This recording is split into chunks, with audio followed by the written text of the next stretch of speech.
ओम नमो भगवते वासुदेवाय।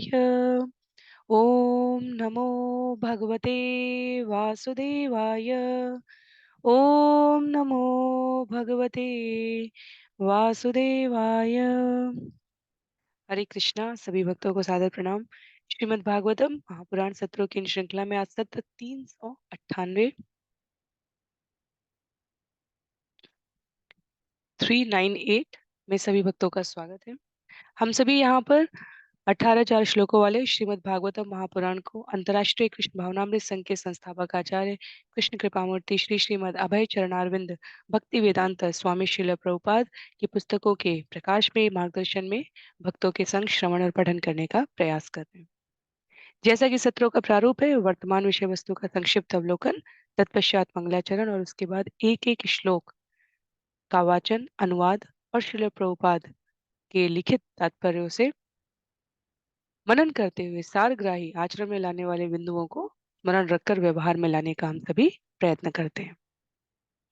आज के सत्र में हम सभी स्कंद 8 आरंभ करने जा रहे हैं। स्कंद 8 जिसमें 24 अध्याय हैं। इस अध्याय में अनेकानेक विषय वस्तुओं के कथाओं के मध्य से जाते हुए सुखदेव गोस्वामी और महाराज परीक्षित की वार्ता है, जिसमें हमें कथा की अधिकता मिलेगी, कहानियों की अधिकता मिलेगी, जिन्हें हम पौराणिक समझते हैं, जिन्हें हम यत्र तत्र कुछ टुकड़ों टुकड़ों में सुनते हैं। उन कथाओं का विस्तृत प्रस्तुतिकरण मिलेगा। तो अध्याय 1 से लेकर 4 तक प्रथम 4 मनवंतर के बारे में बताया गया है। अध्याय 5 से लेकर 12 तक पांचवें और छठे मनवंतर के बारे में बताया गया है। 13 और 14 में वर्तमान मनवंतर और भविष्य के मनवंतरों के बारे में बताया गया है। 15 से 23 तक की कथा बलि महाराज और वामन देव की कथा है और अध्याय 24 में मत्स्य अवतार का उल्लेख है। तो इस प्रकार ये स्कंद 8 के अध्यायों का लगभग ऊपरी सतह पर वर्गीकरण है। तो बिना किसी विलंब के मंगलाचरण करेंगे और उसके पश्चात अध्याय स्कंद 8 अध्याय 1 आरंभ करते हैं। जिनके पास पुस्तक है, सदैव की तरह मेरा विनम्र अनुरोध है, आप पुस्तकों का प्रयोग करें। अन्य सभी की सुविधा के लिए यहाँ स्क्रीन पर श्लोक प्रस्तुत भी किए जाएंगे। तो आरंभ करते हैं।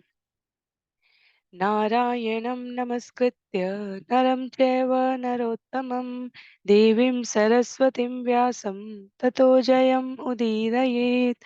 शृण्वतां स्वकथा कृष्ण पुण्यश्रवणकीर्तन यद्यन्तस्थो यभद्राणि विदुनोति सुयुत्स्यताम्।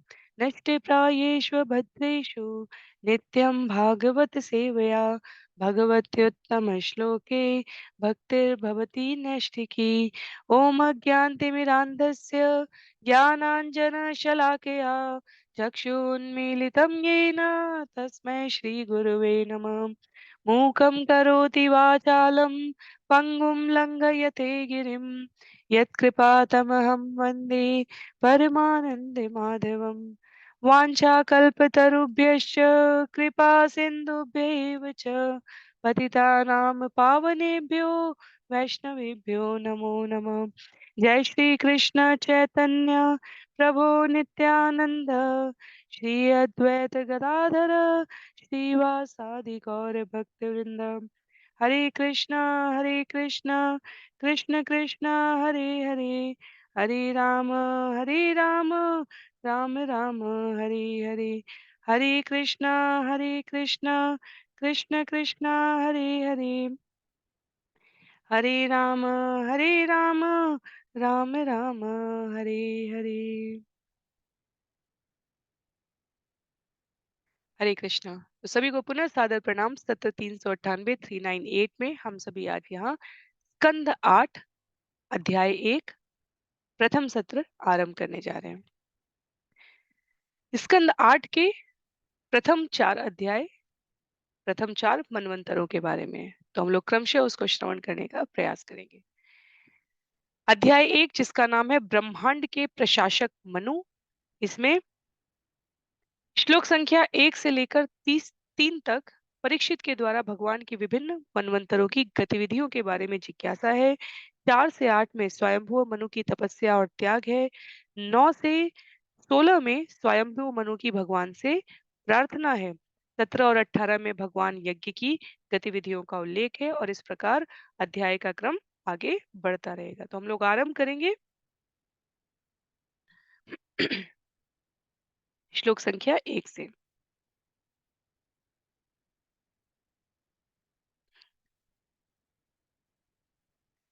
श्रीराजोवाच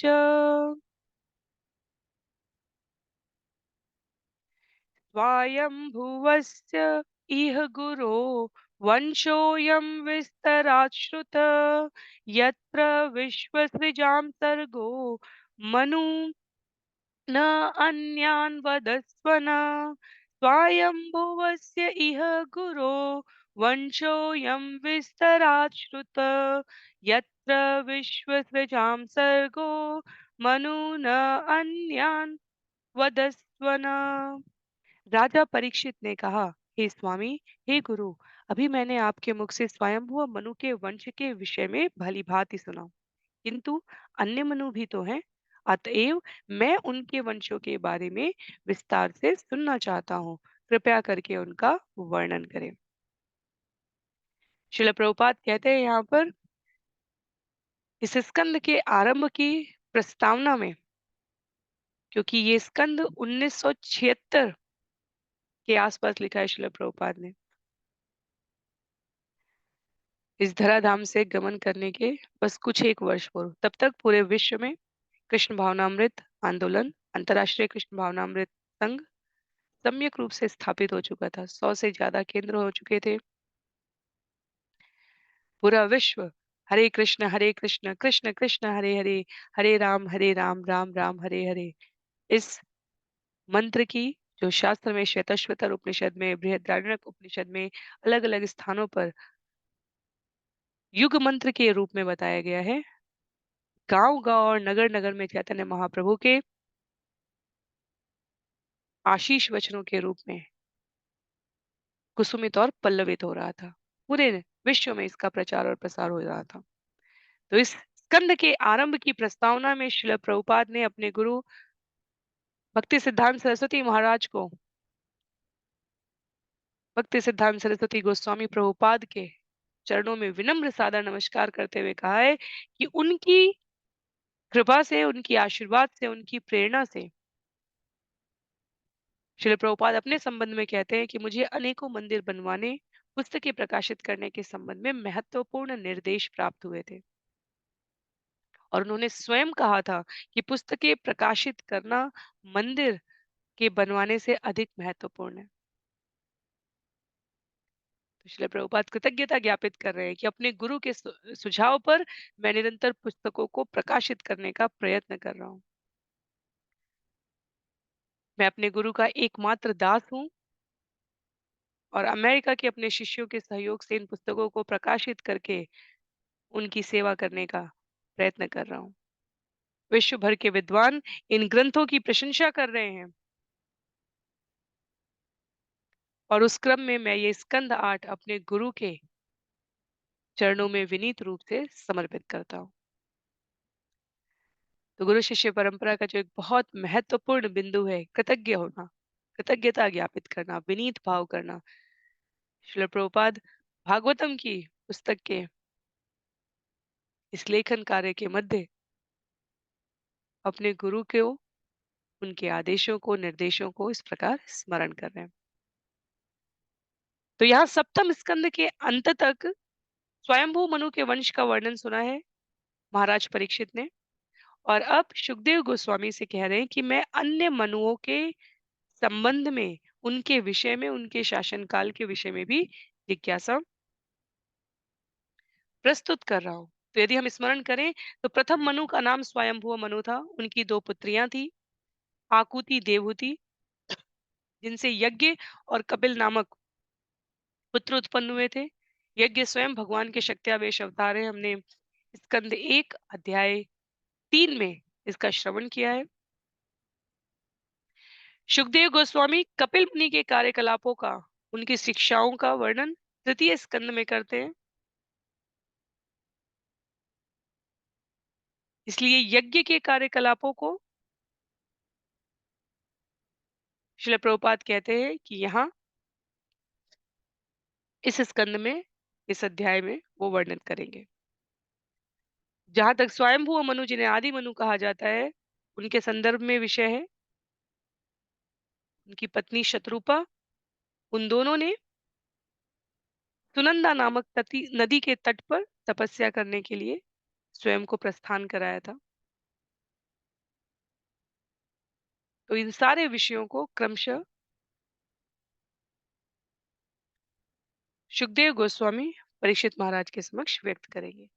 मन्वन्तरे हरेर्जन्म कर्माणि च महीयश गृह्णन्ति कवयो ब्रह्मन् तानि नो वद शृण्वताम्।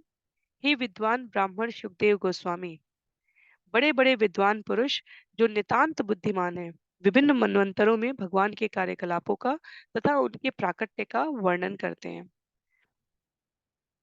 हम इन वर्णनों को सुनने के लिए अत्यंत उत्सुक है। कृपया उनका वर्णन करें। सुखदेव गोस्वामी से अनुरोध कर रहे हैं परीक्षित महाराज कि वैसे तो भगवान के असंख्य अवतार हैं और उनमें से कुछ अनेक अवतार प्रमुख रूप से होते हैं। जो अनेक प्रकार के अवतार हैं उनका वर्गीकरण जब हम करते हैं तो हमने श्रवण किया है पहले भी, गुणावतार हो जाते हैं, लीला अवतार हो जाते हैं, मनवंतर अवतार हो जाते हैं, युगावतार हो जाते हैं। तो देश कार्य परिस्थिति प्रकृति के अनुसार अलग अलग रूप में अलग अलग क्रम में भगवान अवतरित होते हैं। यहाँ एक महत्व की बात है, श्रील प्रभुपाद कहते हैं शास्त्रों के संदर्भ के बिना किसी को भी भगवान का अवतार स्वीकार करने का प्रश्न नहीं है। ये सत्य है कि भगवान के असंख्य अवतार हैं, लेकिन भगवान के प्रत्येक जो प्रमुख अवतार है, जो मानव समाज में अध्ययन के अंतर्गत हमारे लिए जानना, पढ़ना, समझना आवश्यक है, शास्त्रों में उसका निश्चित रूप से उल्लेख है। गृणंति कवयः शब्द यहाँ पर इसको महत्व देते हुए श्रील प्रभुपाद ने कहा कि पूर्ण बुद्धिमान एवं बड़े-बड़े विद्वान व्यक्ति विभिन्न अवतारों के विवरणों को स्वीकार करते हैं। इसलिए यदि कोई शास्त्र का आश्रय लिए बिना कपोल कल्पित मनगढ़ंत तरीके से धूर्तता से अपने को अवतार होने का दावा करे, लोगों को गुमराह करे, लोगों की श्रद्धा के साथ खिलवाड़ करे,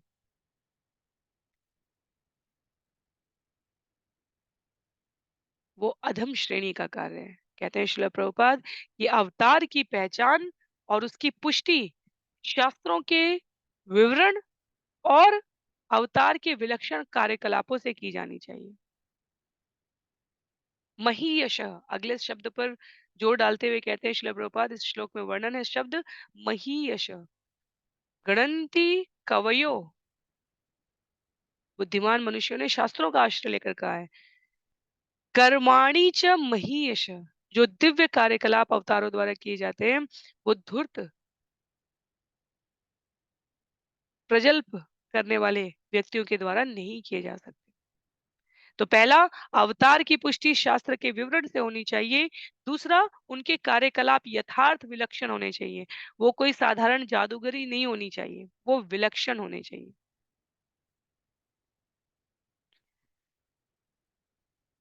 एक और महत्व का बिंदु है यहाँ पर, पुनः पुनः हमें ये स्मरण करते रहना चाहिए जिससे हमारी स्मृति में ये संख्याएं निश्चित हो जाएं। ब्रह्मा जी के एक दिन में 14 मनु आते हैं। प्रत्येक मनु का जीवन काल 71 दिव्य युगों तक होता है। तो एक दिन में 14 मनु आए, 30 दिन अर्थात एक मास में 420 मनु आए। और इस प्रकार से यदि हम 100 वर्षों की गणना करने जाएं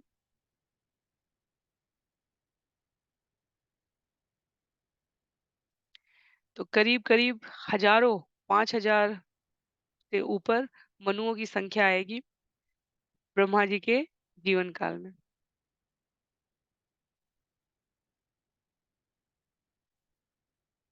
उनमें से जो 14 मनु के घूर्णन का एक के बाद आने का प्रसंग है, उसके संबंध में यहाँ महाराज परीक्षित की जिज्ञासा है। यद्यस्मिन् अंतरे ब्रह्मन् भगवान् विश्वभावना कृतवान् कुरुते कर्ता यतीतेनागतेद्यवा यस्मिन् यस्मिन् अंतरे ब्रह्मन् भगवान् विश्वभावना कृतवान् कुरुते कर्ता हि अतीते अनागते अद्य वा। ये अतीते यहाँ 5 शब्द हैं। ही अतीते अनागते अद्य वा। हे विद्वान ब्राह्मण, कृपया करके इस दृश्य जगत को उत्पन्न करने वाले भगवान के उन सारे कार्यकलापों का वर्णन करें, हमसे करें, जिसे उन्होंने विगत मनवंतरों में संपन्न किया है, जो वे वर्तमान में संपन्न कर रहे हैं तथा जो वे भावी मनवंतरों में संपन्न करेंगे। तो महाराज परीक्षित भगवान के शुद्ध भक्त हैं। भगवान के संबंध में उनकी जिज्ञासा कभी भी चुनौतीपूर्ण नहीं है। जिज्ञासा अत्यंत विनीत भाव में स्वयं के कल्याण से अधिक प्राणी मात्र को मार्गदर्शन देने के अर्थ में है। कहते हैं महाराज परीक्षित यहाँ पर कि वास्तव में समस्त सृष्टि जो कुछ भी हम कल्पना कर सकते हैं, अनुभव कर सकते हैं या शास्त्र वर्णन कर सकते हैं, वो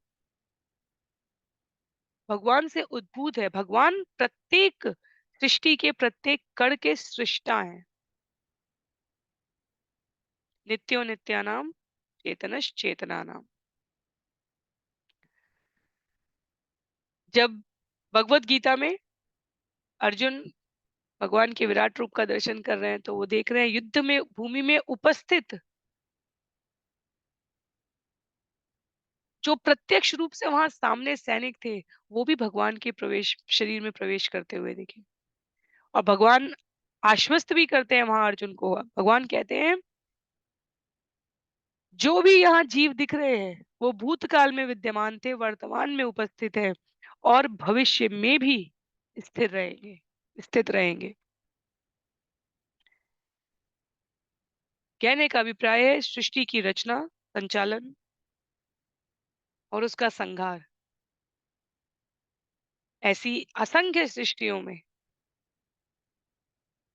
अपने अपने कालगति की गणना के अनुसार हो रहा है। परोक्ष रूप से उसे भगवान ही नियंत्रित कर रहे हैं और प्रत्यक्ष रूप से वो प्रकृति के प्रभाव में दिखता है। महाराज परीक्षित यहाँ विभिन्न मनवंतरों में भगवान की लीलाओं का, गतिविधियों का श्रवण करने की जिज्ञासा प्रस्तुत करके इस सत्य को निर्विवाद रूप से स्थापित कर रहे हैं कि जो कुछ भी हो चुका है, जो कुछ भी हो रहा है और जो कुछ भी आगे होगा, भगवान की संस्तुति से होगा। आत्मतुष्ट, स्वराट, अभिज्ञ, सर्वव्यापी भगवान अपनी प्रसन्नता के लिए इसे संपादित करते हैं और एक मनवंतर के, एक युग के, एक लोक के, एक कालखंड में, एक भौगोलिक सीमा में, एक स्थान पर खड़ा क्षुद्र जीव सोचता है कि हम अपनी स्वतंत्रता से, अपनी इच्छा से, अपनी प्रभुता से अपना साम्राज्य स्थापित कर रहे हैं। प्रकृति की जो अहम तत्व की महत्ता है, अहंकार तत्व की, अहंकार की जो परत है हमारे जीवन में, वो इतनी दृढ़ है, इतनी मोटी परत है कि हम किंचित मात्र किसी को कुछ भला करके या किसी स्थिति वस्तु को, पद को अपने नियंत्रण में करके सर्वे सर्वा समझने का भ्रम उत्पन्न कर लेते हैं। शास्त्रों का ये अध्ययन हमारी उस विचारधारा को पारदर्शी स्तर पर निरस्त कर देते हैं। परीक्षित जैसे महाराज जिन्हें हमने स्कंद 1 में श्रवण किया था विस्तार में, जिनके शासनकाल को, जिनके श्रापित होने की कथा को, जो कि एक लीला है भगवान की। परीक्षित जन्म से मुक्त जीव है।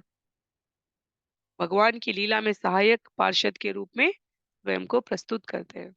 और वो यहाँ पर प्राणी मात्र के कल्याण के लिए इस सत्य को निर्विवाद रूप से स्थापित करते हुए सुखदेव गोस्वामी जैसे प्रबुद्ध विद्वत जन से अनुरोध कर रहे हैं कि भूत, वर्तमान और भविष्य के भगवान के क्रियाकलापों का जो उन्होंने विभिन्न मनवंतरों में किया है, उसका कृपया वर्णन करें। मैं सुनने का इच्छुक हूँ। तो श्लोक संख्या 1 से लेकर 3 तक ये महाराज परीक्षित की जिज्ञासा है। श्लोक संख्या 4 में श्री ऋषि उवाच मन्वो अस्मिन् व्यतीता षट्कल्पे स्वायम्भुवादय आद्यस्ते कथितो यत्र देवादीनां च संभव। सुखदेव गोस्वामी ने कहा वर्तमान कल्प में 6 मनु हो चुके हैं। मैं तुमसे स्वयंभुव मनु तथा अनेक देवताओं के प्राकट्य के विषय में वर्णन कर चुका हूँ। ब्रह्मा के इस कल्प में स्वयंभुव प्रथम मनु है। आगे बहुत ही संक्षिप्त में पुनरावृत्ति कराते हुए कहते हैं आकुत्याम देवहुत्याम च दुहित्रोतस्य वै मनो धर्म ज्ञानोपदेशार्थम भगवान पुत्रताम गत। स्वयंभुव मनु के 2 पुत्रियां थी, आकुति तथा देवहूति। उनके गर्भ से भगवान 2 पुत्रों के रूप में प्रकट हुए, जिनके नाम क्रमशः यज्ञमूर्ति तथा कपिल थे। इन पुत्रों को धर्म तथा ज्ञान का उपदेश देने का कार्यभार सौंपा गया। तो हम लोगों ने देवहूति के पुत्र कपिल और आकुति के पुत्र यज्ञमूर्ति दोनों के द्वारा जो धर्म तथा दार्शनिक ज्ञान की शिक्षा दी है, उसे यहीं पर इन सत्रों में श्रवण किया है। आकुति के पुत्र का विशेष रूप से यहाँ कार्यकलाप का उल्लेख करते हुए कहते हैं सुखदेव गोस्वामी कृतं पुरा भगवत कपिलस्य अनुवर्णितम् आख्यास्ये भगवान यज्ञ यच्चकार कुरुद्वः। हे कुरुश्रेष्ठ, मैं पहले ही तृतीय स्कंद में देवहूति के पुत्र कपिल के कार्यकलापों का वर्णन कर चुका हूँ। अब मैं आकुति के पुत्र यज्ञपति के कार्यकलापों का वर्णन करूंगा। क्या है वो कार्यकलाप? विरक्त काम भोगेषु शतरूपापति प्रभु विसृज्य राज्यं तप्ते सभार्यो वनमाविशत्। शत्रुपा के पति स्वयंभुव मनु स्वभाव से इंद्रिय भोग के प्रति तनिक भी आसक्त नहीं थे। अतएव उन्होंने अपने विलासमय राज्य को त्याग दिया और अपनी पत्नी सहित तपस्या के लिए जंगल में चले गए।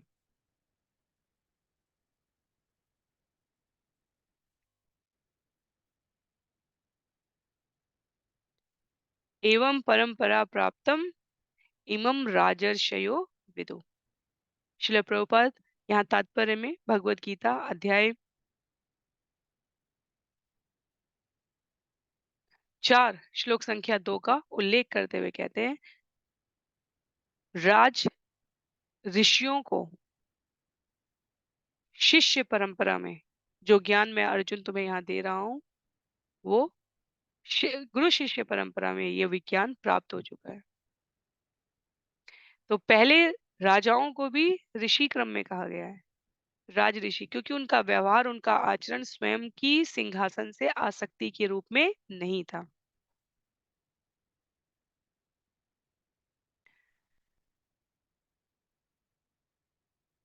राजा जनक दूसरे उदाहरण है, अम्बरीश एक और उदाहरण है, विश्वामित्र स्वयं राजा रह चुके हैं। श्रील प्रभुपाद कहते हैं राजतंत्र का जो वास्तविक अर्थ होता है वो यही कि देश किसी स्थान विशेष का सम्राट शासक इस तरह प्रशिक्षित किया जाना चाहिए कि वह सहज ही इंद्रिय तृप्ति त्याग दे। हम विश्व के किसी भी सभ्यता के किसी भी कालखंड में जब राजाओं के शासनकाल के बारे में श्रवण करते हैं, जब राजा की महत्वाकांक्षा स्वयं की प्रसिद्धि के लिए उसे अधिक प्रेरित करती है, तब उस कालखंड में मार-काट की घटनाएँ सबसे अधिक हुई। जब वो प्रजा की आध्यात्मिक, सामाजिक, आर्थिक उन्नति के लिए प्रयत्न करता रहा है, उस शासनकाल में मंदिरों का, विभिन्न स्थापत्य कलाओं का, नगरों का जो प्रशासन रहा है, वो अत्यंत सृजनात्मक रहा है। तो जब भी राजा इंद्रिय तृप्ति पर धन खर्च किए हैं, तब-तब राज्य का, प्रजा का और शासन का, तीनों का पतन हुआ है। श्रील प्रभुपाद कहते हैं, हम राजतंत्र से प्रजातंत्र में स्थानांतरित हो चुके हैं।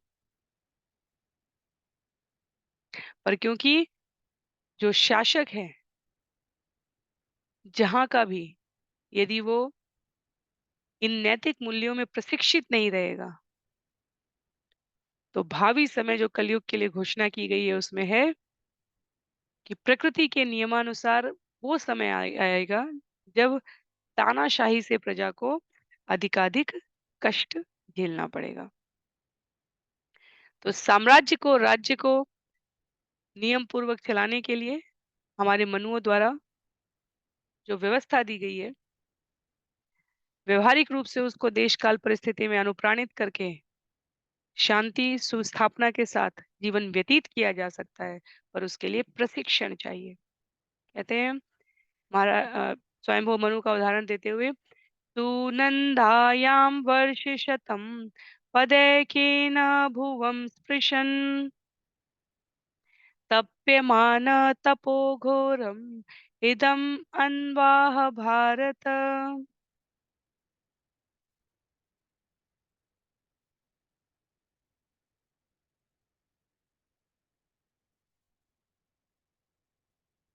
हे भरतवंशी, स्वयंभुव मनु अपनी पत्नी समेत जंगल में प्रविष्ट होने के बाद सुनंदा नदी के तट पर एक पांव पर खड़े रहे।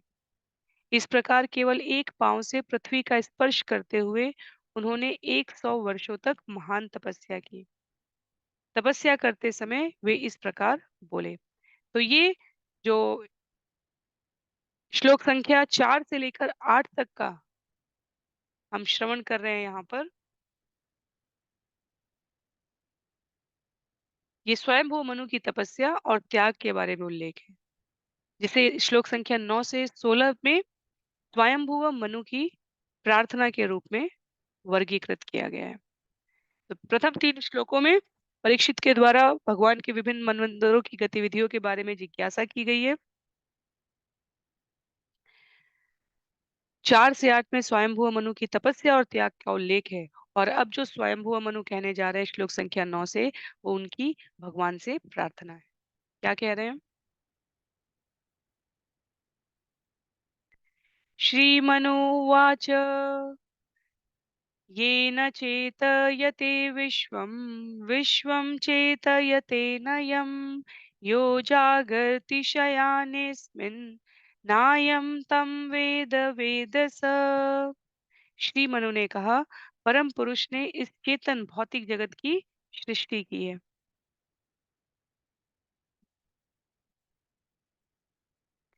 ऐसा नहीं है कि इस भौतिक जगत से उसकी उत्पत्ति हुई हो। जब सब कुछ मौन रहता है तो परम पुरुष साक्षी रूप में जगा रहता है। जीव उसे नहीं जानता, किंतु वह सब कुछ जानता है। तो जिस प्रकार भगवत गीता में भगवान आत्मा के विज्ञान के बारे में समझाते समय कहते हैं, यदि हम सबको स्मरण में है, तो जीव तत्व वास्तव में भगवान का अंश है, पर अंतर है वहां पर सामान्य जीव और भगवान के रूप में, परम पुरुष में और सामान्य जीव में, जीव कभी भी भगवान नहीं हो सकता। पानी की एक बूंद कभी महासागर नहीं हो सकती। तो जब भौतिक विश्व का संहार होता है, विस्मृति में, स्वप्न में, अचेतन में,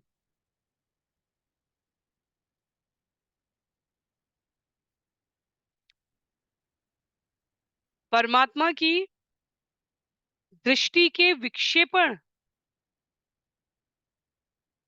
मात्र से, जिसे कहेंगे भगवान साक्षी बनते हैं उसके लिए, ये सृष्टि का सृजन हो रहा है। फिर कुछ काल तक बने रहना हो रहा है और फिर नष्ट होना है। भगवान इस पूरे अवसर में जगे हुए हैं, शाश्वत हैं, निरंतर चेतन, जिसे हम चिरंतन कहते हैं। पर जीव इसमें जागता, सोता, क्रियाशील होता, अचेत होता, सभी गतिविधियों में रहता है। स्वयंभू मनु इस परम सत्य को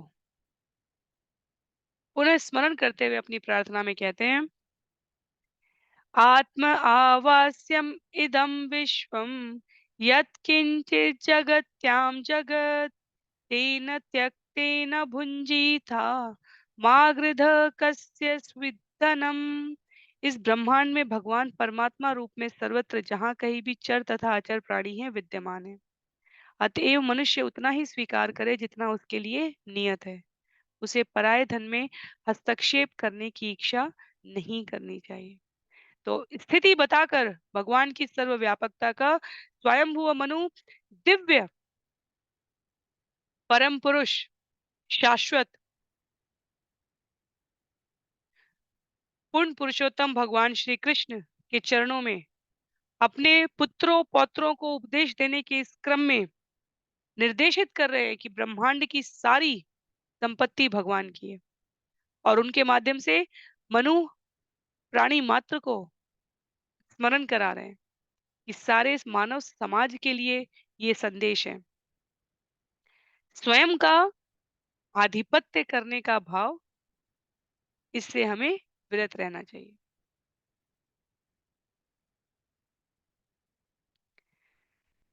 आगे श्रील प्रभुपाद यहाँ इस श्लोक में लंबा तात्पर्य है, क्योंकि श्रील प्रभुपाद स्वयंभू मनु की स्थिति, वो मनु जिनकी स्थिति आदि मनु के रूप में ब्रह्मा जी के द्वारा सृष्टि निर्माण करने, सृष्टि वर्धन करने के कार्यभार को संभालती हुई है, वो कहते हैं कि सारी संपत्ति भगवान की है, प्रत्येक वस्तु भगवान को अर्पित करनी चाहिए। और वास्तव में निरंतर हम लोग इस पंक्ति को श्रवण करते हैं और जिस विषय पर बार बार जोर दिया जाता है, उसका दो ही अभिप्राय है। एक तो वो विषय महत्व का होता है और दूसरा सामान्यतया लोग उसको विस्मृत कर जाते हैं और अनेकों प्रकार के संकट में घिर जाते हैं। इस भौतिक जगत में भी प्रसन्न रहने के सूत्रों के रूप में कहा जाता है, किसी से अपेक्षा ना करें, किसी से अपेक्षा ना करें। और हर दूसरे दिन व्यक्ति अपने आप को निराश, पराजित, अप्रसन्न अनुभव करता है, क्योंकि उसने कहीं न कहीं, किसी न किसी रूप में, किसी न किसी व्यक्ति से, स्थिति से, योजनाओं से अनेकों प्रकार की अपेक्षा की होती है। तो आचार्य जब बार-बार ये कथन कह रहे हैं कि संपूर्ण ब्रह्मांड, ब्रह्मांड की प्रत्येक गतिविधियाँ, प्रत्येक वस्तु भगवान द्वारा निर्देशित है। भगवान उसके वास्तविक अधिकारी हैं। प्रत्येक कार्य इसलिए भगवान को अर्पित करके करना चाहिए। ये हमारी स्मरण शक्ति का उपयोग करके हमें भी उस सच्चिदानंद रूप में अवस्थित कराने के लिए पुनरावृत्ति के रूप में पुनः, पुनः और पुनः प्रस्तुत किया जा रहा है। श्लोक संख्या 11 में उन पूर्ण पुरुषोत्तम भगवान को स्मरण करते हुए स्वयंभुव मनु अपनी प्रार्थना में कहते हैं, यम पश्यति न पश्यन्तं चक्षु यस्य न ऋष्यति तं भूत निलयं देवं सुपर्णम उपधावत। यद्यपि भगवान विश्व के कार्यकलापों को निरंतर देखते रहते हैं, किंतु उन्हें कोई नहीं देख पाता। फिर भी किसी को यह नहीं सोचना चाहिए कि चूँकि उन्हें कोई नहीं देखता, अतएव वे भी उसे नहीं देखते। स्मरण रहे कि उनको देखने की शक्ति में कभी हास नहीं आता। अतएव प्रत्येक व्यक्ति को चाहिए कि उन परमात्मा की पूजा करे जो प्रत्येक जीव के साथ मित्र रूप में सदैव रहते हैं।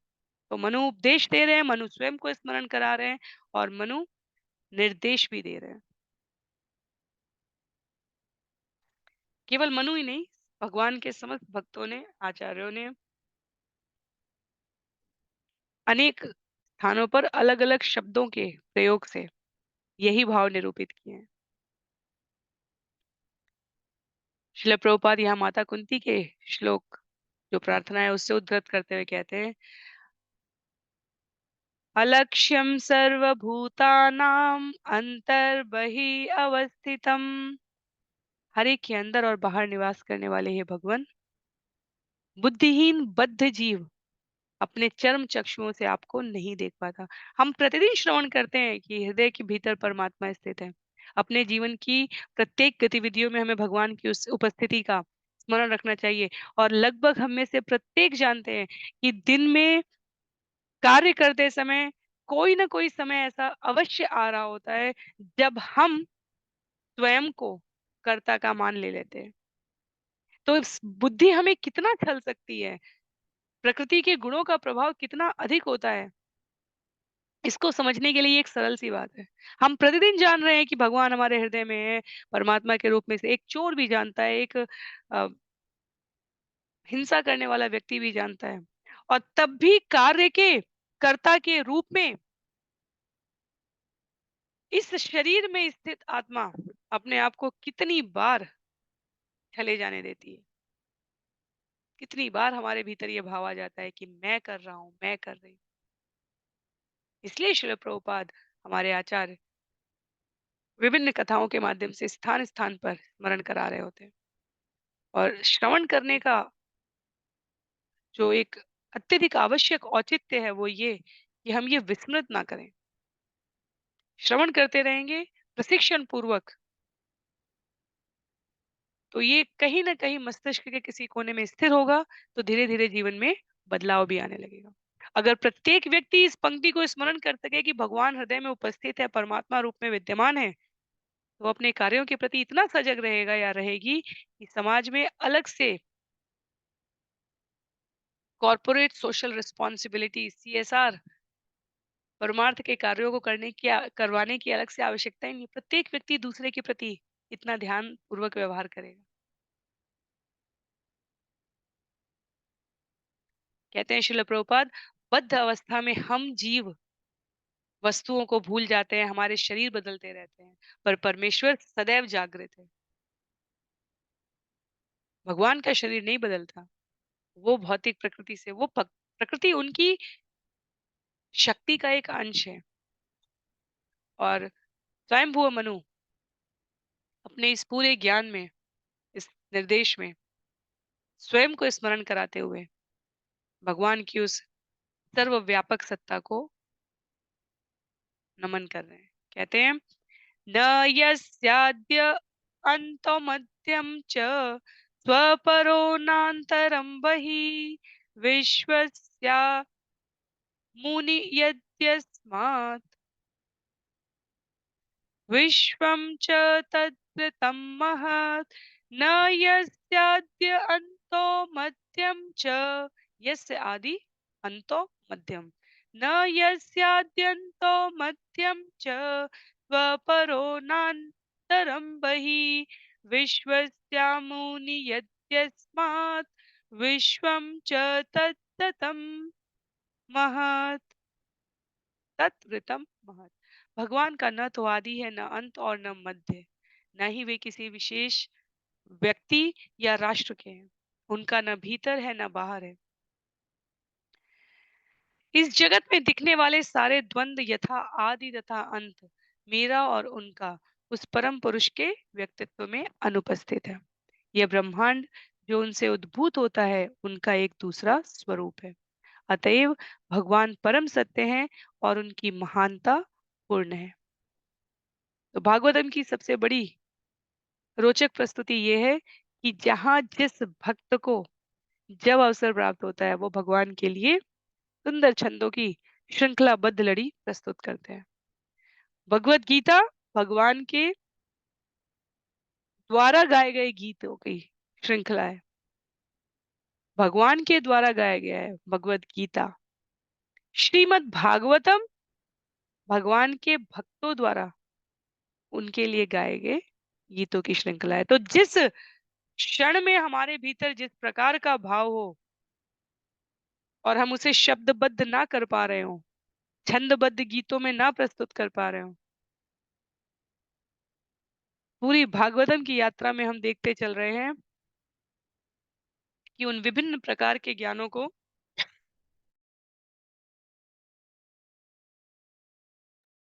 अलग अलग प्रकार से अलग अलग भक्तों द्वारा, कहीं कुंती के द्वारा, कहीं स्वयं सुखदेव गोस्वामी के द्वारा, कहीं ब्रह्मा जी के द्वारा, कहीं ध्रुव, प्रहलाद, गजेंद्र, व्यासदेव के द्वारा, नारद मुनि के द्वारा, ऋषियों, महर्षियों, भगवान शिव के द्वारा, यहाँ स्वयंभू मनु के द्वारा उसका गुणगान किया जा रहा है। इसलिए जब ये कहा जाता है कि असंख्य अनंत शेष अनंत वर्षों तक अनंत मुखों से भी यदि भगवान की महिमा का गुणगान करें तो भी वो पूर्ण नहीं हो सकता कभी। श्रील प्रभुपाद कहते हैं कि भगवान सर्वत्र तथा सदैव विद्यमान रहने के कारण परम सत्य और महानतम है। उनकी महानता पूर्ण है। पर वे किस तरह महान है इसकी व्याख्या यहाँ पुनः स्वयंभुव मनु कर रहे हैं। क्या कहते हैं श्लोक संख्या 13 में? तवेश्वकाय पुरुहूत ईश सत्य स्वयं ज्योतिरज पुराण धत्तेष्य जन्माद्यजयात्म शक्त्या तां वेद्ययोदस्य निरीह आस्ते। यह समग्र विश्व परम सत्य भगवान का शरीर है जिनके लाखों नाम हैं और अनंत शक्तियां हैं। वे आत्म तेजस्वी, अजन्मा तथा परिवर्तनहीन हैं।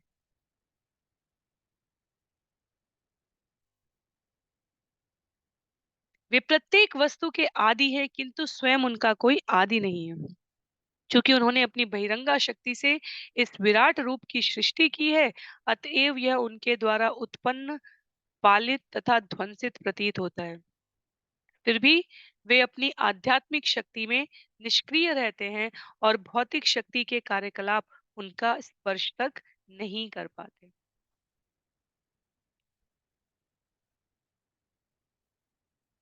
जो स्वयंभू मनु यहाँ कह रहे हैं उसे हमने अन्य स्थानों पर भी श्रवण किया है। श्रील प्रभुपाद यहाँ शिक्षाष्टकम का उल्लेख करते हुए कहते हैं, चैतन्य महाप्रभु कहते हैं, नाम नामकारी बहुधा निज सर्व शक्ति। क्या है?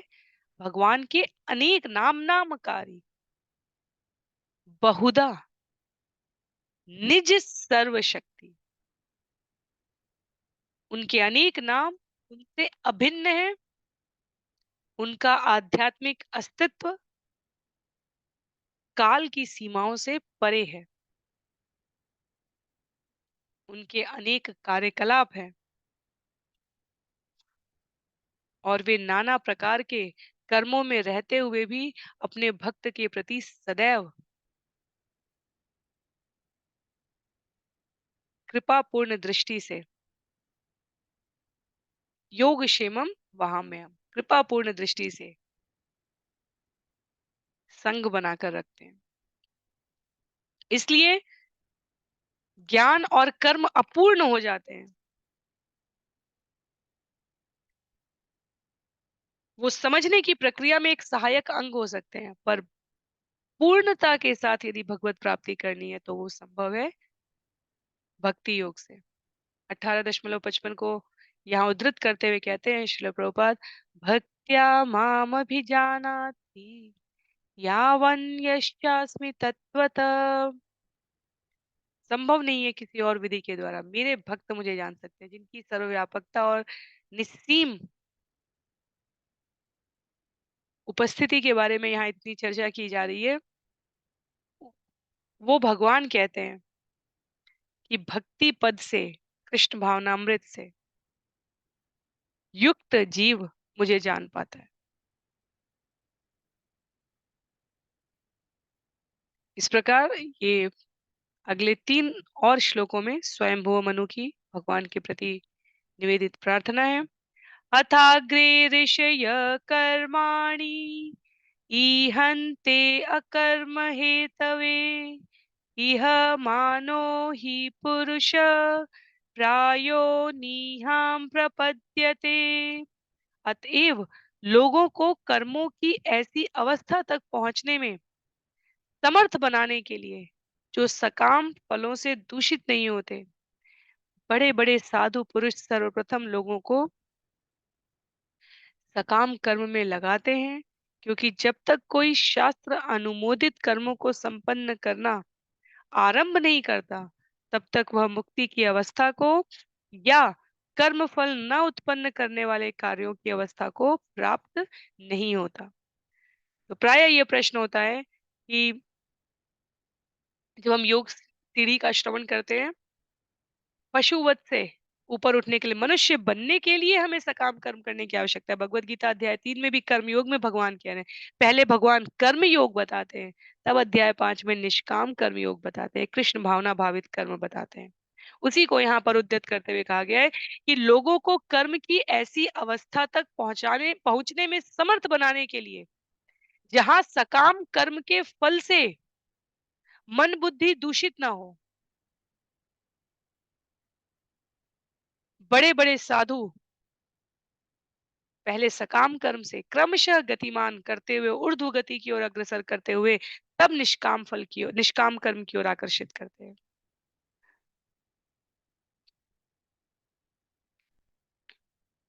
प्राय प्रश्न होता है कि फिर ये पाप पुण्य का सिद्धांत ही क्यों है, जब सभी को अपने कर्म फल भगवान को समर्पित कर देने चाहिए? क्यों? इसका उत्तर यहाँ पे है।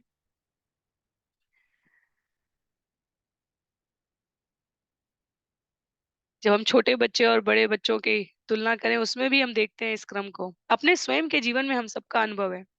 जब किसी कार्य को करने के लिए हमें उचित प्रोत्साहन, और ऐसा प्रोत्साहन जो सामने से दिखे, प्रस्तुत किया जाता है हमारे लिए, तब हम उसके प्रति स्वाभाविक रूप से आकर्षित होते हैं। और जब हम उस एक निश्चित स्तर पर पहुंच चुके होते हैं, तब हम समझते हैं कि इनका महत्व किस अर्थ में पूर्व अवस्था से भिन्न है। कक्षा में अच्छे अंक लाने पर पुरस्कृत होने से लेकर विभिन्न प्रकार की प्रतिस्पर्धाओं में धनराशि या मेडल या सर्टिफिकेट देने का ये क्रम प्रोत्साहित करना है उस कार्य को और सिद्धता के साथ साधने के लिए। और जब वही अभ्यर्थी विजेता बन के समयांतर पर, जैसे विद्यार्थी स्वयं शिक्षक बन जाए, तब एक समय जो विद्यार्थी के रूप में उसका प्रोत्साहन था, अब वो शिक्षक के रूप में वो प्रोत्साहन अन्यों को दे रहा होता है।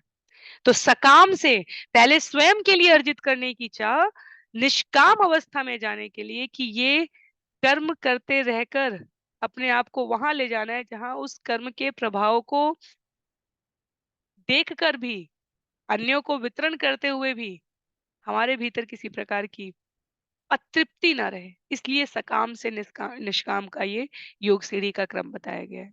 और विद्वत मनुष्य, आचार्य, इसको व्यवहारिक रूप से प्रयोग में लाते हैं। तो ये कुछ ऐसे श्लोक है स्वयंभू मनु की प्रार्थना के श्लोक संख्या 9 से लेकर 16 तक, जहाँ श्रील प्रभुपाद ने बहुत दीर्घ, बहुत लंबे लंबे तात्पर्य प्रस्तुत किए, क्योंकि वो अनेकों स्थान से उद्धरण संकलित कर रहे हैं ये विषय इसके सम्यक परिप्रेक्ष्य में प्रस्तुत करने के लिए। श्लोक संख्या 15 में कहते हैं, स्वयंभुव मनु, ईहते भगवानीशो नहीं तत्र विसज्जते, आत्मलाभेन पूर्णार्थो नावसीदन्ति ये नुतम। भगवान अपने ही लाभ से ऐश्वर्यपूर्ण है, फिर भी वे संसार के सृष्टा, पालक तथा संहर्ता के रूप में कार्य करते हैं। इस प्रकार से कर्म करने पर भी वे कभी बंधन में नहीं पड़ते। अतएव जो भक्तगण उनके चरण चिन्हों का अनुगमन करते हैं, वे भी कभी बंधन में नहीं पड़ते। भगवान कर्म बंधन में इसलिए नहीं पड़ते क्योंकि उसमें भगवान का कोई व्यक्तिगत स्वार्थ नहीं है। हम कहे भगवान प्रसन्नता के लिए, अपनी प्रसन्नता के लिए कार्य कर रहे होते हैं, फिर वो स्वार्थ कैसे थी? वो स्वार्थ इस अर्थ में नहीं है कि जिस जगत को हम देख रहे हैं, जहाँ प्राणी कष्ट पा रहे हैं, वो जीव के अपने विगत जन्मों के कर्म है। वो एक खेल के नियम की तरह, एक एल्गोरिथम की तरह, कंप्यूटर की भाषा की तरह, जिस प्रकार का कर्म किया जाएगा, उस कर्म का परिणाम मिलेगा, इसमें व्यवस्थित है। पर जब हम आध्यात्मिक जगत का वर्णन और श्रवण शास्त्रों में जो उल्लेख है, वो आचार्यों के परंपरा के क्रम में पठन करते हैं, तब हमें इसका अनुभव होता है कि वास्तव में भगवान उस स्तर पर है जहाँ वे किसी भी बंधन में नहीं है, क्योंकि उनकी कोई भी गतिविधि कभी भी किसी स्वार्थ से अभिप्रेरित नहीं है।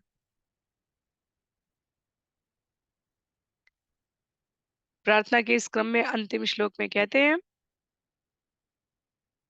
ये अध्याय का अंतिम श्लोक नहीं है, जहाँ हमने श्लोकों का वर्गीकरण किया था, यहाँ 9 से 16 स्वयंभू मनु की भगवान से प्रार्थना, उस क्रम में ये श्लोक संख्या 16 है यहाँ पर।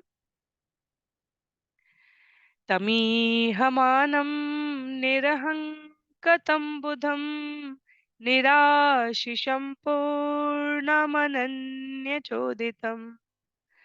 नृणाशिक्षयन्तं निजवर्त्मसंस्थितं प्रभुं प्रपद्ये अखिलधर्मभावनम्।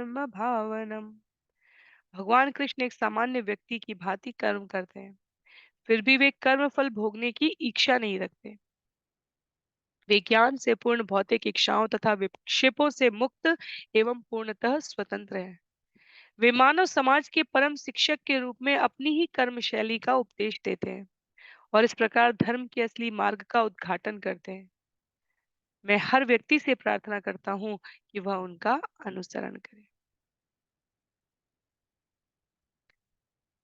प्रभुम प्रपद्ये अखिल धर्म भावनम। पूरे कृष्ण भावनामृत आंदोलन का, हमारे समस्त श्रवण का, पठन का, आचरण का, स्मरण का सार है ये। भगवान के उपदेश पर, आदेश पर, निर्देश पर स्वयं का जीवन यापन करना सफलता की गारंटी है।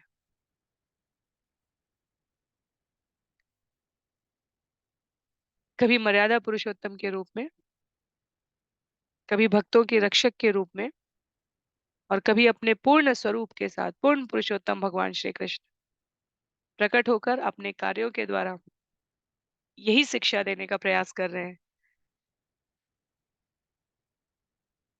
कि उनके पद चिन्हों पर जो उनके द्वारा निर्देशित नीति वाक्य हैं, उसका अनुसरण किया जाए, पालन किया जाए। चैतन्य महाप्रभु हो या रामचंद्र हो, भगवान ही नहीं, यहाँ तक कि भगवान के सेवक हनुमान जी की अवतरण तिथि आ रही है, जन्मोत्सव का पर्व। भगवान के सेवक अपने व्यवहारिक उदाहरण से प्रदर्शित करते हैं कि कैसे सबके लाभ के लिए परिणाम से विलग रहते हुए किसी का कुछ कर दिया हमने भला, तो उसके बाद उसे स्मरण रखने की और उसके द्वारा उसको बार-बार जताने की आवश्यकता नहीं है।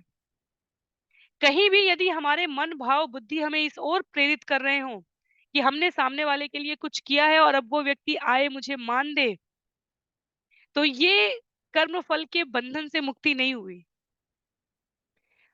हमें भगवान ने सामर्थ्य दिया अपने हृदय की शुद्धिकरण के लिए, भगवान के दिए ऐश्वर्य का प्रयोग करके, चाहे धन के रूप में, चाहे वाणी के रूप में, चाहे ज्ञान के रूप में, चाहे सामर्थ्य के रूप में, किसी भी रूप में हम जो सहयोग करते हैं किसी को, वो भगवान द्वारा चुने गए निमित्त प्रतिनिधि के रूप में करते हैं। उसमें स्वयं के लिए श्रेय लेने का भाव रखना अंतःकरण की शुद्धता और स्पष्टता से अनुचित है। वो बंधन कारक है। तो स्वयंभू मनु जो मानव जाति के अग्रगणी हैं, मानव समाज के मार्गदर्शन हेतु भगवान के विभिन्न अवतारों के अनुसार चलने का निर्देश दे रहे हैं।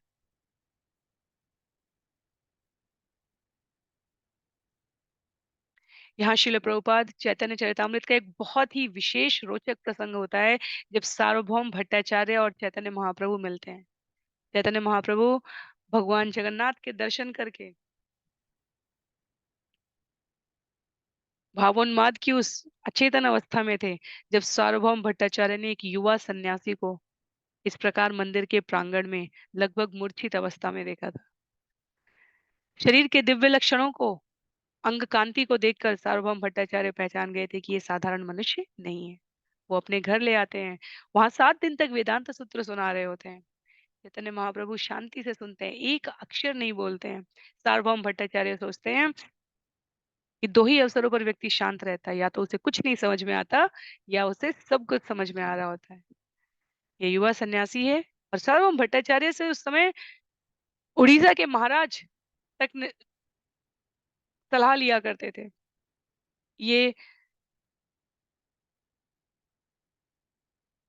प्रभुत्व था सार्वभौम भट्टाचार्य का, और वो 7 दिन तक चुपचाप चैतन्य महाप्रभु को सुनाते हुए, उनको सुनते हुए देख रहे हैं। और चैतन्य महाप्रभु और उनका जो आरंभिक क्रम, जो वास्तव में सार्वभौम भट्टाचार्य हमारे गुरु बृहस्पति के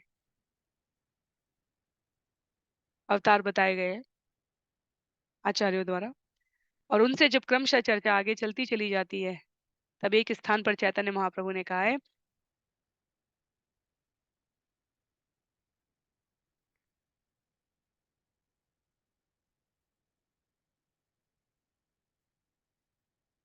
वैराग्य विद्या निज भक्ति योग शिक्षार्थमेक पुरुष पुराण श्री कृष्ण चैतन्य शरीरधारी कृपां बुद्धि यतमहम प्रपद्ये।